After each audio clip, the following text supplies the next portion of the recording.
नमस्कार. आजच्या व्हिडिओमध्ये मी तुम्हाला घरातल्या दक्षिण दिशेला कोणत्या वस्तू ठेवू नयेत, तसंच त्या दक्षिण दिशेला का ठेवू नये याबाबतची संपूर्ण माहिती सांगणार आहे. पण त्याआधी तुम्ही चॅनलवरती नवीन असाल तर चॅनलला लाईक करा आणि सबस्क्राईब देखील करा. कमेंटमध्ये श्री स्वामी समर्थ किंवा ओम महालक्ष्मी नमः लिहायला विसरू नका.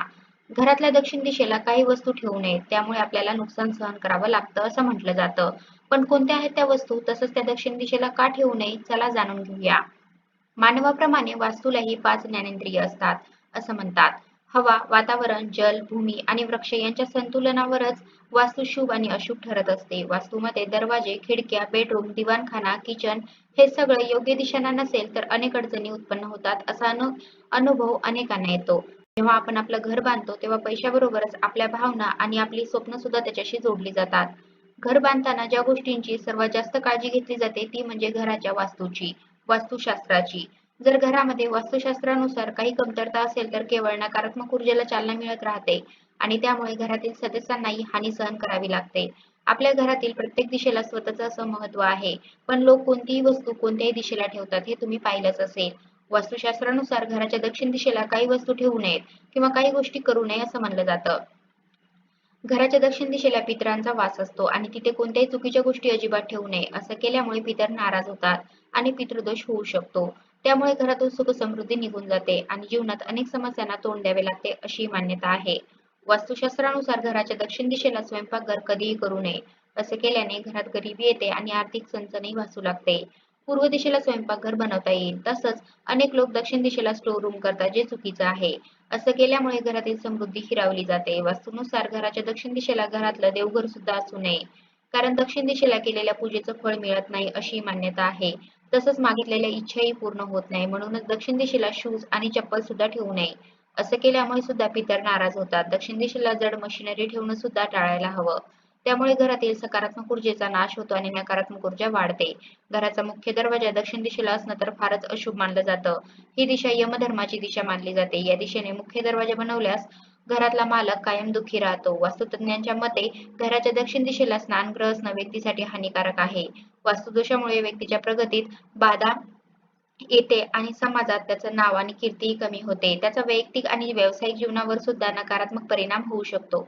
कधी-कधी एखादा आजार अचानक उद्भवतो, व्यक्ती रुग्णालयात दाखल होतो किंवा अचानक एखादा छोटासा अपघात होऊ शकतो. घरातील राहूचं मुख्य स्थान म्हणजे शौचालय. जुन्या काळी त्यामुळेच घरात शौचालय बांधली जात नव्हती. ती घराच्या मागच्या अंगणात किंवा बाजूला बांधली जायची. पण हल्लीच्या जागेच्या कमतरतेमुळे शौचालय अर्थात बाथरूम्स हे घरातच बांधले जातात आणि त्यामुळेच वास्तुदोष निर्माण व्हायला वाव मिळतो. पण यावर उपाय सुद्धा आहेत. प्रसाधनगृह किंवा शौचालय खराब होणं, तुटलेलं असणं किंवा ते घाणेरडं असणं या गोष्टी राहूला आमंत्रण देतात. त्यामुळेच घरामध्ये रोगराई आणि दुःख निर्माण होतं. वास्तुशास्त्रानुसार चंद्र स्नानगृहात आणि राहू शौचालयात राहतो. चंद्र आणि राहू एकाच ठिकाणी एकत्र आले तर ग्रहण योग तयार होतो. त्यामुळे चंद्र खराब होतो, चंद्र भ्रष्ट होतो आणि अनेक प्रकारचे दोष उत्पन्न होतात. चंद्र हा मनाचा आणि जलाचा कारक आहे, तर राहू हा मेंदू भ्रमिष्ट करणाऱ्या विषासारखा मानला जातो. या मिश्रणामुळे पाणी विष बनतं आणि त्याचा प्रभाव प्रथम व्यक्तीच्या मनावर आणि दुसरा त्याच्या शरीरावर होतो आणि यासाठीच काही उपाय आता आपण बघूया. सगळ्यात महत्त्वाचं, बाथरूम स्वच्छ, कोरडं आणि सुंदर ठेवा. त्यात सुगंधी वातावरण असेल तर राहूचा दोष कमी होतो. त्यासाठी तुम्ही टॉयलेटच्या कुठल्याही कोपऱ्यात कापुराची वडी ठेवा किंवा काचेच्या एका भांड्यामध्ये मीठ टाका आणि ते भांडं सुद्धा बाथरूमच्या एका कोपऱ्यामध्ये ठेवा. दक्षिण दिशेला स्नानगृह बांधल्याने होणारा वास्तुदोष दूर करण्यासाठी घराच्या उत्तर किंवा उत्तर-पूर्व या दिशेला धातूच्या फुलदाणीत पांढरी फुलं ठेवा. तसं तर घराच्या दक्षिणेला बाथरूम असेल तर त्याची दिशा बदलणं उत्तम आहे. पण हे करणं शक्य नसेल तर दुसरा उपाय म्हणजे बाथरूमला हलक्या रंगाने रंगवणं. लाल, केशरी, गुलाबी आणि जांभळ्या रंगाच्या हलक्या छटांना प्राधान्य दिलं पाहिजे. तटस्थ रंगाचा देखील सल्ला दिला जातो. दक्षिणाभिमुख बाथरूम असेल तर वास्तुदोषाचा प्रभाव कमी करण्यासाठी टॉयलेटचा दरवाजा बंद ठेवा आणि बाथरूम स्वच्छ ठेवा. वास्तुशास्त्रानुसार शौचालय आणि स्नानगृह यामध्ये जर वास्तुदोष असेल तर आर्थिक स्थितीवर प्रभाव पडतो आणि आरोग्यावरही त्याचा परिणाम होतो आणि त्यामुळेच मी सुरुवातीला म्हटलं तसं काचेच्या एका वाटीत मीठ भरून ठेवा. ते ठेवलं तर आठवड्यातनं एकदा ते बदललं पाहिजे. शौचालयाच्या भिंतीवर पिरॅमिड सुद्धा तुम्ही लावू शकता. हे सुद्धा वास्तुदोष दूर करतं. त्याचबरोबर जर तुमचं बाथरूम दक्षिण दिशेला असेल तर एक लाल रंगाचा प्रकाश टाकणारा बल्ब तुम्ही त्या बाथरूममध्ये 24 तास सतत चालू ठेवा. अगदी 0चा बल्ब घेतला ज्यातनं लाल प्रकाश बाहेर पडतो असा बल्ब तुम्ही बाथरूममध्ये सतत चालू ठेवा किंवा लाल रंगाचा एखादा वॉलपेपर तुम्ही बाथरूमच्या दरवाजाला आतून लावा. हे काही उपाय तुम्ही करून बघू शकता. यातला कुठलाही एक उपाय केला तरी सुद्धा नक्कीच तुम्हाला त्याचा सकारात्मक अनुभव येईल. घरातली नकारात्मक ऊर्जा दूर करण्यासाठी त्यासाठी सोपा उपाय म्हणजे दिवसभरात काही वेळ तरी घराच्या खिडक्या संपूर्ण उघड्या ठेवा. असं केल्याने घरात प्रकाश येतो, बाहेरची शुद्ध हवा घरामध्ये येते आणि घरातली सगळी नकारात्मक ऊर्जा बाहेर पडते. शक्यतो हे काम तुम्ही सकाळी सकाळी केलं तर अतिउत्तम.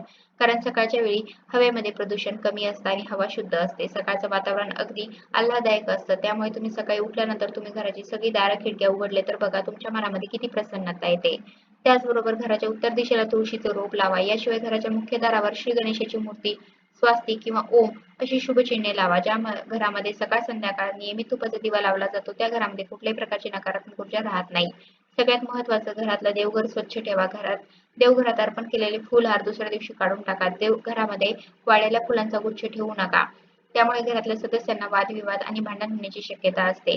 अशा परिस्थितीत वाळलेली फुलं घरातून बाहेर काढा. घरामध्ये काही विद्युत उपकरणं असतील जे नीट काम करत नसेल तर ते ताबडतोब दुरुस्त करून घ्या किंवा जर ते दुरुस्त होणार नसेल तर ते भंगारमध्ये द्या. घराच्या भिंतीमध्ये ओलसरपणा आणि घराच्या भिंतींना तडे गेलेले नसावेत हे सुद्धा लक्षात घ्या. त्यामुळे सुद्धा घरात नकारात्मक ऊर्जेचा प्रवेश होतो आणि घरातील नकारात्मक ऊर्जा दूर करण्यासाठी पूर्व दिशेला भांड्यात मीठ ठेवणं शुभ मानलं जातं. मीठ नकारात्मक ऊर्जा दूर करतं आणि सकारात्मक ऊर्जेला आकर्षित करतं. आणखीन एक गोष्ट तुम्ही करू शकता ती म्हणजे एक बादली घ्या, त्यामध्ये पाणी भरा, त्यात 5 लिंबू पिळून त्यात 1 कप मीठ टाका आणि 1/4 कप पांढरं विनेगर घालून या मिश्रणाने सर्व खिडक्या आणि दरवाजे स्वच्छ पुसा. या उपायाने तुमच्या घराची स्वच्छता होईल, घरातून नकारात्मक ऊर्जा बाहेर पडेल आणि घर स्वच्छ झाल्यामुळे मनही लवकरच स्वच्छ होईल. घरातल्या सदस्यांचं आरोग्य तुमच्या घरातल्या स्वयंपाकघरावर अवलंबून असतं. म्हणूनच गॅस किंवा गॅसचा ओटा अस्वच्छ असू नये, तो स्वच्छ ठेवावा. त्याचा आरोग्यावर परिणाम होतो. याशिवाय या गोष्टीचा तुमच्या आर्थिक परिस्थितीवर सुद्धा परिणाम होतो. बेडरूमच्या चारही कोपऱ्यामध्ये थोडंसं मीठ शिंपडत जा. 48 तासानंतर पुन्हा चारही कोपऱ्यामध्ये मीठ शिंपडा. त्यामुळे सुद्धा संपूर्ण खोलीमध्ये नकारात्मक ऊर्जा दूर होते. त्याचबरोबर त्या खोलीमध्ये जर कोणी आजारी व्यक्ती आधी राहिलेली असेल तर त्या नकारात्मकतेचाही परिणाम संपतो. सगळ्यात महत्त्वाचं घरातल्या सगळ्या बाथरूमचे दरवाजे नेहमी बंद ठेवावे. त्याचबरोबर घरात कमोड असेल तर कमोडवरही झाकण टाकलेलं असावं. असं केल्याने तुमच्या घरामध्ये नकारात्मक ऊर्जा प्रवेश करत नाही. तुमच्या घरात सुप्त पडलेल्या ऊर्जेच्या स्रोतांना पुन्हा जागृत करण्यासाठी घराच्या सर्व भागामध्ये रोज किमान 3 वेळा घंटा वाजवा. हे तुम्ही सकाळी पूजेच्या वेळेला किंवा संध्याकाळी देवाजवळ दिवा लावताना सुद्धा करू शकता. या घंटानादाने नक्कीच फायदा होतो. खोल्यामध्ये ताज्या फुलांचे गुच्छ ठेवल्याने सर्व प्रकारच्या वाईट शक्तींचा नाश होतो. फुलांच्या सुगंधाने मन प्रसन्न होतं. तसंच आत्मिक शांतीची अनुभूती मिळते. वास्तूनुसार सकारात्मक ऊर्जा मुख्य दरवाजातून प्रवेश करते. त्यामुळे घराचा मुख्य दरवाजा सगळ्यात महत्त्वाचं स्वच्छ ठेवा. आता घरामध्ये या काही गोष्टी तुम्ही करून बघा. कसं आहे, तुम्ही विश्वास ठेवण्याआधी त्या गोष्टी करा आणि मग त्याचा तुमच्या मनावर काय परिणाम होतो ते निरीक्षण तुम्हीच करा. निश्चितच त्याचा परिणाम तुम्हाला चांगला जाणवेल. तर अशा प्रकारे आजच्या व्हिडिओमध्ये मी तुम्हाला घरातल्या दक्षिण दिशेला कोणत्या वस्तू ठेवू नयेत, तसंच त्या दक्षिण दिशेला का ठेवू नये याबाबतची संपूर्ण माहिती सांगण्याचा प्रयत्न केला आहे. कसा वाटला तुम्हाला माझा आजचा व्हिडिओ कमेंट करून नक्की सांगा. धन्यवाद.